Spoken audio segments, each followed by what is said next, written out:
한자이야기 낱말 이야기 269번째 시간입니다. 네, 이번 시간은 유세, 선거 유세라는 말, 유세란 말을 한번 찾아보겠습니다. 앞 시간 제가 연설이란 말을 또 설명을 드렸습니다만, 지금 선거철이고 해서 제가 떠오르는 낱말이었습니다. 네, 유세. 이 세자는 연설할 때 하는 말씀설과 같습니다. 설입니다. 이것이 달래인다, 달래어준다 하는 달래의 세자가 같은 이 글자 안에 발음이, 뜻과 발음이 좀 다른 것이 있습니다. 유는 논다는 뜻이에요. 유하면 뭔가 논다는 느낌이 들죠. 우리가 많은 낱말을 이 글자를 써서 만들기 때문에 그렇습니다. 그래서 논다, 유세하는 게, 선거 유세하는 게 놀러 다니는 건가? 예. 논다는 것은 여기저기 다니면서 떠돌면서 노는 것이다 해서 여러 곳을 다닌다, 그런 뜻이 있습니다. 글자를 보면 이 논다는 것은 이러한 글자 깃발유와 착받침으로 되어 있습니다. 착받침은 이렇게 간다는 뜻이죠. 네. 그리고 자, 깃발유를 보면 이렇게 이런 글자예요.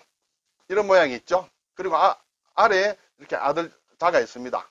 이 부분의 모양은 사실은 깃발이 나부끼는 모양이다, 이렇게 되겠습니다. 네.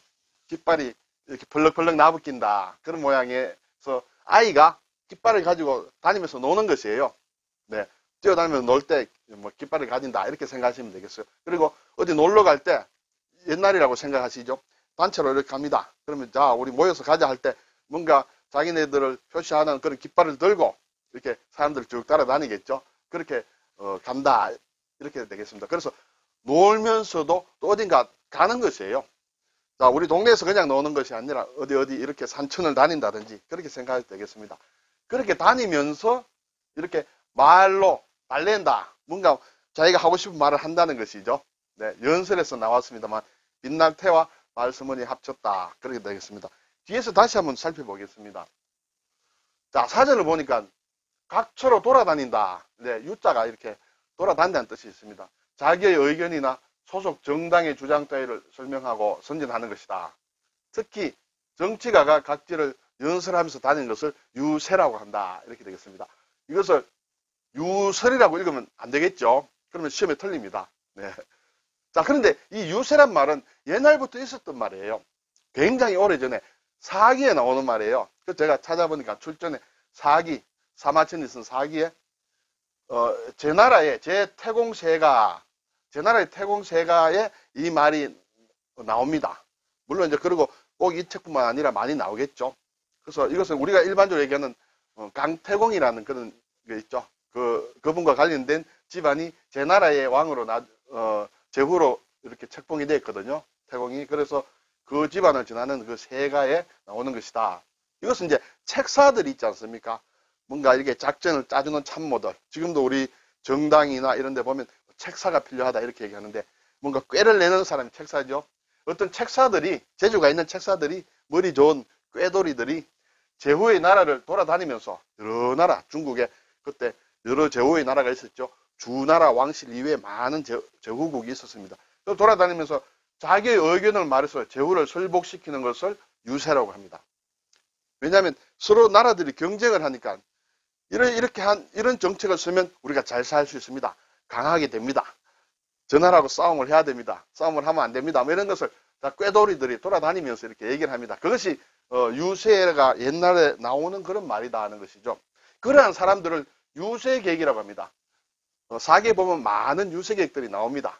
이 시대에는 그리고 제자 백가들이 이렇게 공자다, 유가다, 도가다, 무슨 가다 많이 나오죠. 그 많은 어떤 그런 집단들을 이제 제자 백가라고 하죠.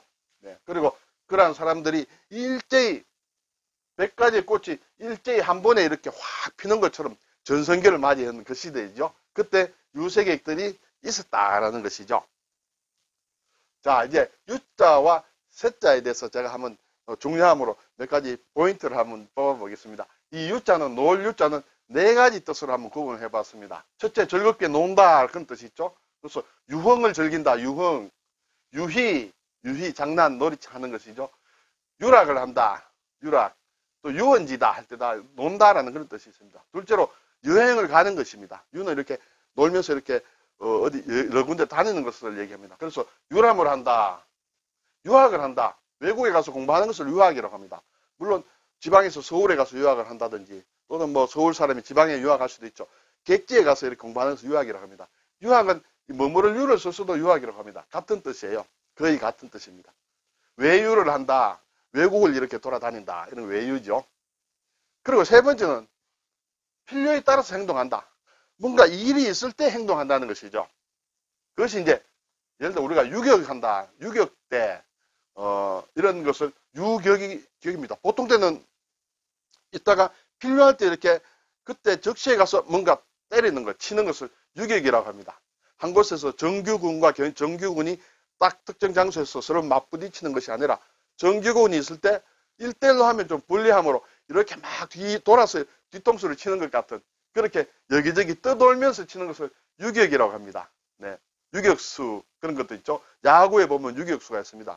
유격수는 야구에 홈이 있고 1루, 2루, 3루가 있으면 이 홈은 이제 포수가 지키고 1루는 1루수가 지키고 2루는 2루수가 지키고 3루는 3루수가 지킵니다. 딱 자기 자리 그 중심으로 지키지만 유격수는 여기를 왔다 갔다 합니다. 이쪽에 공이 많이 오는 쪽에 왔다 갔다 한 곳에 있지 않고 그리고 이제 유목을 한다. 유목민들도 이렇게 풀밭을 따라서 이렇게 떠돌게 되는 것이죠. 그래서 필요에 따라 행동하는 것을 유를 한다. 그리고 현재 활동하지 않고 쉰다. 그것을 유라고 합니다. 유휴시설, 뭐 유휴라는 그런 얘기를 합니다. 유휴장비, 유휴시설 이렇게 되겠죠. 제가 여기 삼유간이라는 말을 한번 적어봤습니다. 삼유, 야구 용어거든요. 삼유간은 사이라는 뜻이죠. 삼은 세 번째요. 여기에 삼루수를 얘기합니다. 삼루. 1루, 2루, 3루죠. 그리고 유입니다. 그러면 3루수와 자, 1루 베이스, 2루 베이스, 3루 베이스가 있습니다. 3루, 2루, 1루. 여기에 유격수가 있습니다. 중간에 유격수가 있습니다. 그러면 3루수와 유격수 사이를 3루간이라고 합니다. 3루수와 유격수 사이. 이쪽으로 공이 많이 빠져나가요. 공이 이렇게 치면. 왜냐하면 이렇게 보통 오른손잡이가 치면 이쪽으로 많이 빠져나가야지. 그리고 물론 이쪽으로도 가겠죠. 여기 많이 빠지기 때문에 중간에 한 명을 더 둔 것이거든요. 근데 특별히 3루와 유격수 사이를 3루간입니다. 그래서 야구를 잘 아시는 분은 아시겠습니다만 야구 해설할 때 타자가 친 공이 3루간을 빠져나갔습니다 하면 3루와 유격수 사이를 빠져나갔다. 이렇게 되겠죠. 자, 이제 태자에 대해서 한번 보면 이것은 또 뜻이 몇 개 있는데 바꾸다는 바꾼다. 그리고 기뻐한다. 날카롭다. 또 여러 가지가 있습니다. 좀 복잡하죠?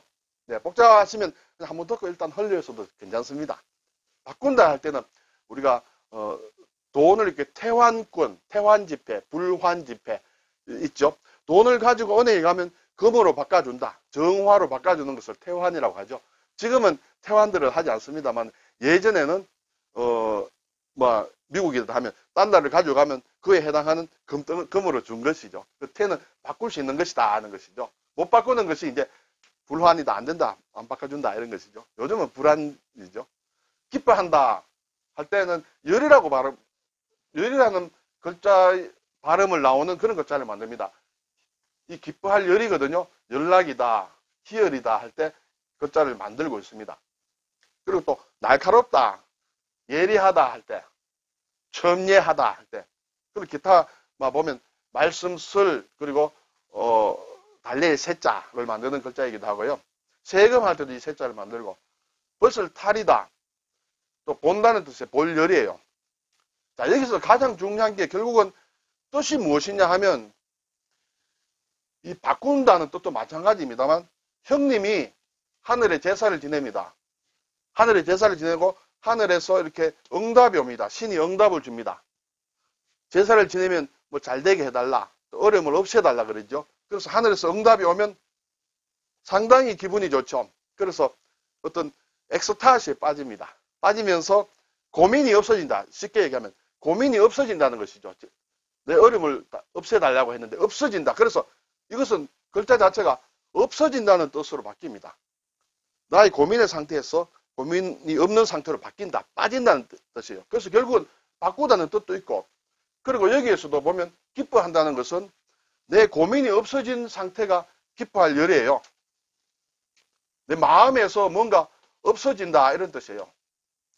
자, 그리고 쇠금을 붙이게 되면 날카로워집니다. 쇠가 뭉퉁한 쇠가 있는데 없어짐으로 다 깎여 나가서 결국은 남는 것은 날카로운 것이다. 이렇게 되겠습니다. 이 세금할 때 세자도 마찬가지예요. 벼가 없어지는 거예요. 벼가 없어진다. 곡식이 없어진다. 왜? 나라의 세금으로 바치기 때문에 빠져나간다는 뜻이에요. 여기에다가 육다리를 붙이면 탈이에요. 몸에서 없어진다는 뜻이에요. 몸에서 없어진다. 옷을 벗는다는 뜻이 되겠죠. 네, 볼 열자도 마찬가지입니다. 이거 살펴본다는 뜻이거든요. 사열을 한다, 열람을 한다 할 때인데 이것도 우리 문을 들어오고 나가는 사람들을 잘 보고 좀 문제 있는 사람들을 이렇게 다 뺍니다. 너는 없어져 하고. 그래서 이 글자가 없어진다는 그런 뜻으로 쓰이거든요. 그런 다른 글자와 합칠 때 그런 의미를 담고 있습니다. 결국은 한자를 속속들이 알려면 이제 이런 속뜻을 좀 알아야 됩니다. 그렇다고 공부를 좀 하면 막 그렇게 어렵지는 않습니다. 이런 것이 물론 많이 있습니다만 우리가 불가능한 그런 정도로 많은 것은 아니에요. 그래서 이런 걸 대할 때마다 하나씩 좀 공부를 해놓으면 도움이 되리라 생각이 됩니다. 오늘 유세란 말에 대해서 한번 생각해 보았습니다. 감사합니다.